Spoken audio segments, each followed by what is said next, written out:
Di jantung Pulau Jawa, sebuah kota tidak hanya hidup, tapi juga berbisik, Yogyakarta.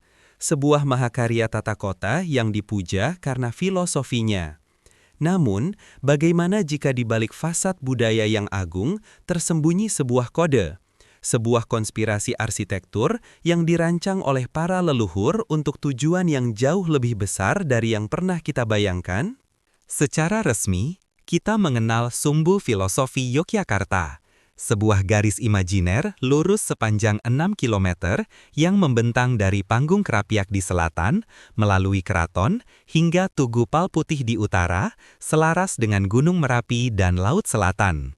Konsepnya adalah Sangkan Paraning Dumadi, perjalanan suci manusia dari lahir hingga kembali kepada Sang Pencipta. Perjalanan ini dimulai dari Panggung Krapyak, yang secara simbolis diartikan sebagai yoni atau rahim ibu.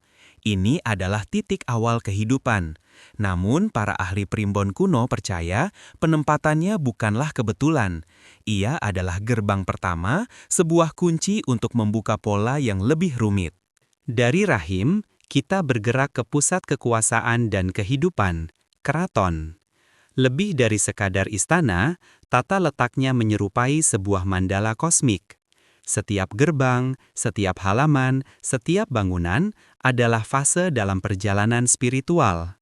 Naskah kuno seperti Serat Centini seringkali mengisyaratkan bahwa denah keraton adalah cerminan alam semesta dalam skala mikro. Dan perjalanan mencapai puncaknya di Tugu. Bukan Tugu yang kita lihat sekarang, tapi bentuk aslinya Tugu Golong Gilik. Simbol dari Manunggaling Kaula Gusti, penyatuan antara hamba dengan Tuhannya. Sebuah konsep puncak dalam mistisisme Jawa. Disinilah garis filosofis berakhir dan garis konspirasi baru dimulai. Para peneliti alternatif, seperti yang diungkap dalam beberapa kajian budaya, menemukan pola yang lebih luas. Mereka mengklaim sumbu filosofis ini hanyalah tulang punggung dari sebuah jaringan energi raksasa, sebuah desain yang sengaja menyelaraskan kota dengan rasi bintang tertentu, dan bahkan dengan candi-candi kuno di sekitarnya. Apakah ini sebuah upaya untuk menyalurkan energi kosmik? Apa tujuannya? Sri Sultan Hamengkubuwono I, sang pendiri, bukan hanya seorang raja, tapi juga seorang filsuf dan ahli strategi ulung.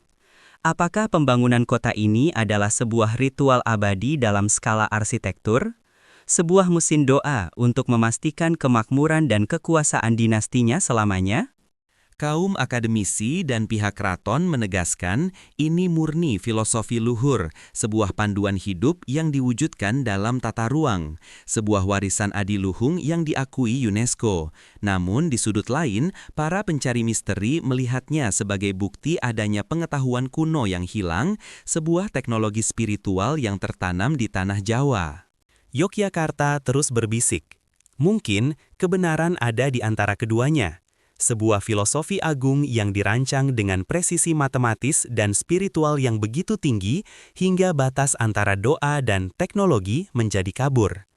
Kode itu ada di sana, terukir di setiap jalan, alun-alun, dan monumen. Pertanyaannya bukanlah apakah itu ada, tetapi apakah kita sudah siap untuk membacanya?